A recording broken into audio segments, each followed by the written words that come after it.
Hello, everybody. Welcome to A Course in Miracles 365 Awakening to Love. I'm your host, Tomas Garza, and I'm so happy that you're joining me here today. And you actually got two of me yesterday. We had a tech issue where I lost the stream right in the middle of the broadcast. And happily, we have 21st century technology at our disposal. And I was able to finish on my telephone. So, what a beautiful thing that is. So, there are actually two lives yesterday. And to recap, I was going through yesterday lesson 63 in the workbook for students of A Course in Miracles, which talks about forgiveness. And I spent some time on the way that A Course in Miracles approaches the subject of forgiveness, which is central to the entire thought system. So if you've studied this material before, if you've practiced it, if you've worked with it and incorporated it into your life and into your experience, you'll know that forgiveness is really central. And I would, if you're looking at past episodes here, I would refer you to the phone version, which is about 11 minutes long. I think that the original version yesterday recorded about, well, streamed, honestly, about 5 minutes of a conversation. And the 11-minute version, the longer one from my telephone, talks about forgiveness. So let me recap really quickly. And the central point here is that A Course in Miracles talks about forgiveness in a different way than most people think of it. Forgiveness in the world, and I'm just summing it up as briefly as possible here, and then we'll get into today's idea that I want to talk about. Summing it up as briefly as possible, forgiveness in the world is said it is incomplete, and it feels incomplete a lot of the time, isn't it? Because people forgive but with strings attached. They forgive based on the notion of crime and punishment, of sin, so to speak. And that's a word that a Course in Miracles uses. It is a word that you may be familiar with depending on your own background, your own upbringing. It's a cultural thing, and I'm in North America here in the United States, so it's very much a cultural thing here. People are referred to in a lot of religious traditions and spiritual traditions as sinners, and quite frankly, A Course in Miracles says there is no sin. I agree, by the way. How could there be? How could there be when God has no ego to offend? So God cannot be offended. And if God is not offended, then there is no way that he's going to throw down thunderbolts and kill us all at whim just because we made him angry. Think about it. Think about what people run around scaring themselves with and believing. Really. This is one of the functions of A Course in Miracles, is to get us to think about things and to leave no stone unturned, so to speak. In other words, to question everything, literally everything, examine everything that we now believe. Isn't that beautiful? Might be scary to the ego. Yeah. There might be some resistance on our part, for sure. Totally understand. I understand that completely. Why? Because we've identified with the ego, and the ego wants to fight back. It feels threatened, and it should. It should. This is its undoing. It is our road to happiness, is through all of these illusions that we've created, is seeing them differently and giving them a different purpose, which we'll talk about today. So forgiveness, the world thinks of forgiveness in incomplete terms, in believing in sin and crime and punishment. If one offends somebody, and let's say I offend you and you forgive me, and let's say I do something that would offend you, and you forgive me, what happens often is I'll feel guilty because of this prevailing belief in crime and punishment. The one that is forgiven often feels like someone is giving them a break or giving them some form of clemency of some kind. And the person doing the forgiving, not always, but often holds it over the head of the forgiven, holding it over their head, sometimes for years, saying, yeah, you remember that time you did this? Well, don't ever do that again. And reminding the person that's forgiven, in this case me, that I made you angry at one point in time. And you may, as my mother used to do, remind me again and again and again. Can you relate to that? Yeah. And again and again. It's incomplete. It's not total, because the one doing the forgiving in the world often feels superior because they have not sinned. The other person has, therefore they're bad and worthy of punishment. Now, whether we actually say that or not, we act that way, don't we? That is most definitely the way that we act that out in the world. So that's the way it's often done. Now, in A Course in Miracles, it's very different.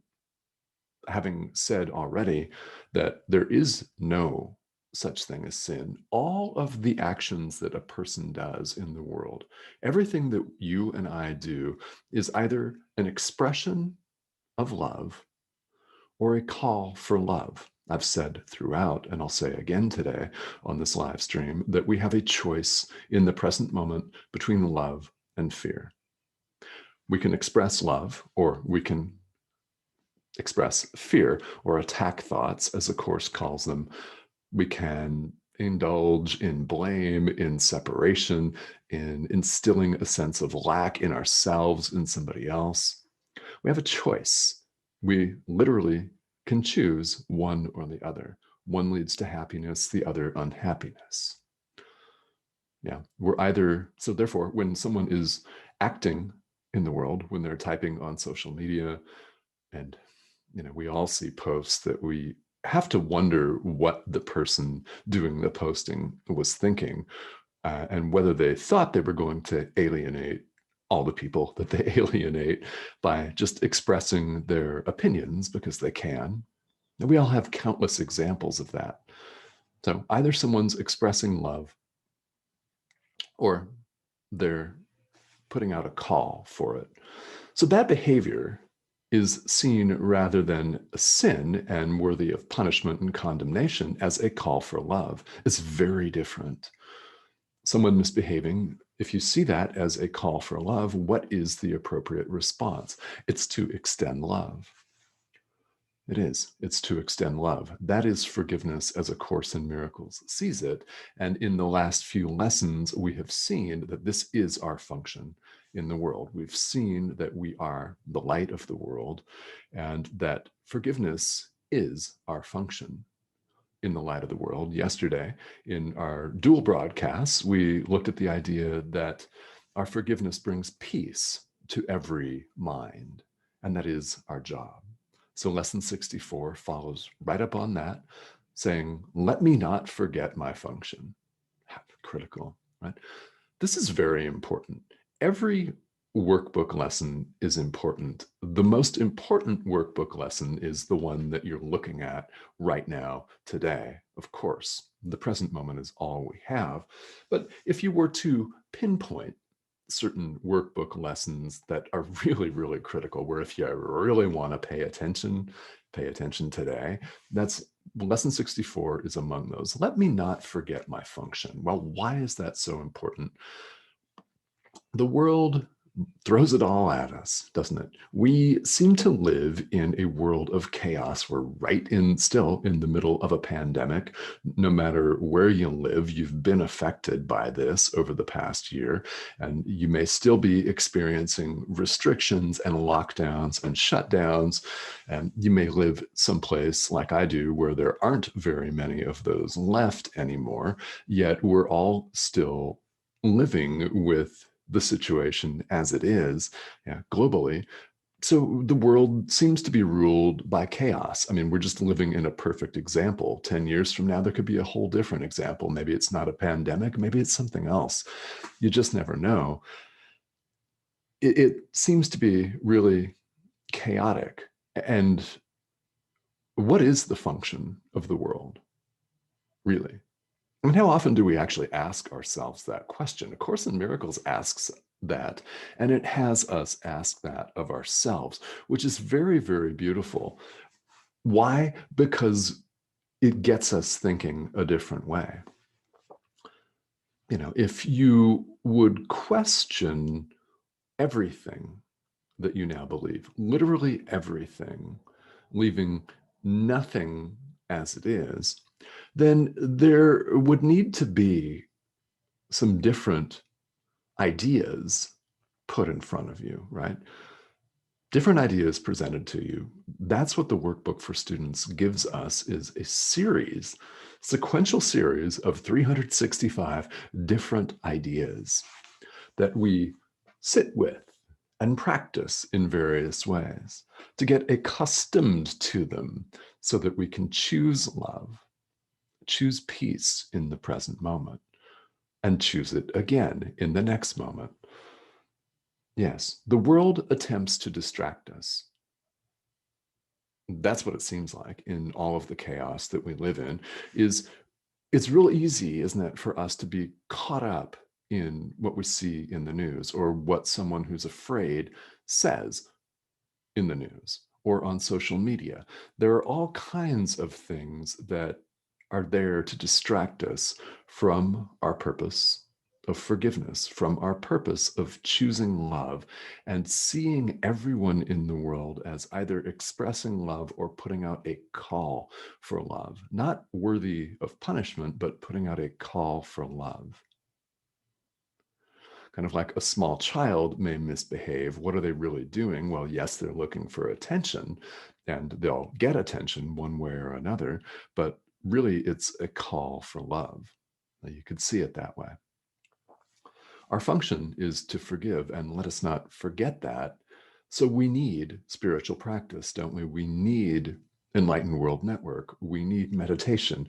We need A Course in Miracles. We need whatever form of spiritual practice we engage in, because it brings our minds back to what is really important. It reorients us and gets us out of this constant stream of distraction, where, if you really think about it, we run and run and run around, honestly not knowing what we're doing, really, deep down. So it's a very important lesson today that says, let me not forget my function. I want to call your attention, so as we continue with this, to the simplicity of spirituality. It's very simple. Okay.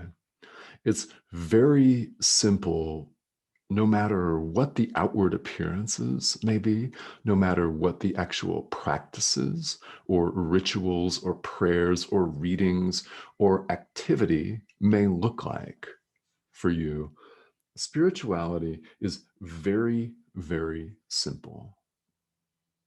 We have a choice right now in the present moment between love and fear. One leads to happiness, the other to unhappiness. We don't need to have a PhD to realize this. We don't need to go off and go to the Himalayas, right? Become a monk.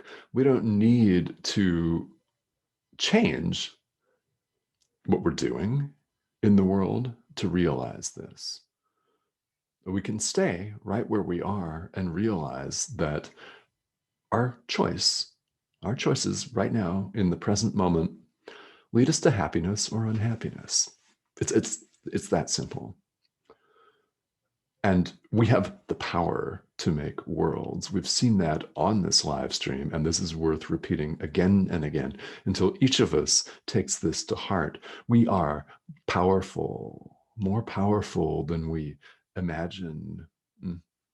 You may feel this, and if you do, I hope you continue to feel it, and I hope that you continue to show up and express that love in whatever form that takes for you. Yes, do it, please, on behalf of all of us. I'm doing it. Do it. However that looks for you, to express that love. Why? The world needs it. It's our function.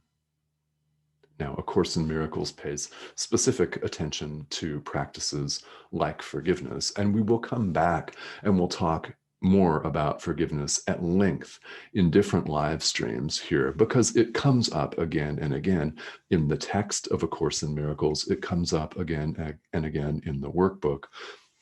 It's very critical and very important. And the choice should be very easy. Yeah. Why don't we choose happiness over unhappiness?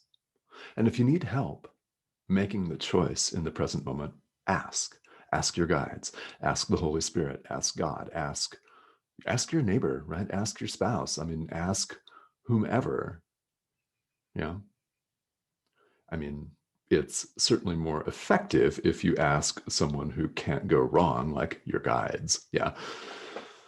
You wouldn't want to necessarily ask your neighbor because they might give you wrong advice based on their perspective, not necessarily intending to deceive you at all, but based on their own conditioning, their own upbringing, and where they happen to be in their walk right now. So, yeah.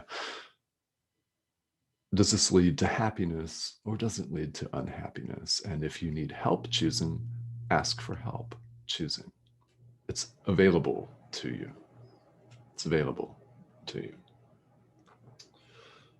There's a line in here in the commentary on lesson 64 that I absolutely love, which says, let not the form of the decision deceive you. Okay, let not the form of the decision deceive you. Complexity of form does not imply complexity of content. Yeah, love it. Repeating it. Complexity of form does not imply complexity of content. So no matter how complicated the decision may look, the content is extremely simple. You can choose love or fear.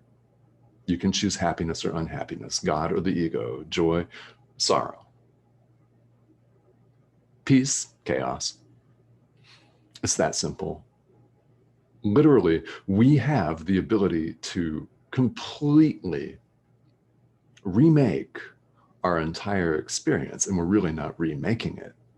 We have the power to see things as they really are. And this is, in fact, is the purpose of the world if we choose it. If we choose love, we begin to see the world as a place where we can extend our forgiveness. Why we have millions of opportunities, don't we? Think of it that way. Every time somebody annoys you, they're calling for love. It's an opportunity to extend forgiveness. How do you feel when you forgive? Relieved, different, better, more joyful, calm, peaceful, more patient, stronger, not weaker, stronger. Real strength we're talking here. Not ego strength, which is total weakness, but real strength. These are some of the things that one can feel when you extend forgiveness. The world, if we choose to see it this way, in other words, if we choose love, the world is a living laboratory for us to wake up. It's to realize who we are and to extend forgiveness. Why? Rather than see a constant spinning wheel of distraction and despair and frustration and fear, we could choose to see all of this activity as an opportunity to forgive, let go of our burdens, relieve other people and the world itself of all of its burdens and confusion. And it all starts, all of the action is right here, right now, in a single, very simple choice that we make. Is it love or is it fear? Is it happiness or unhappiness? That's it.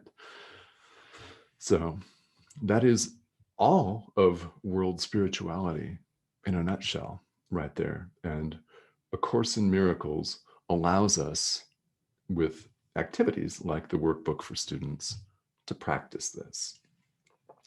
So I'm checking to see who's tuning in today, and it looks like if you're going to catch the replay here, I'd love to just have you give a shout out, say who you are, where you're tuning in from, because we've had people literally from all over the world. And it's so much fun for me to be able to interact here with you live. But I do check the comments from the live stream throughout the day.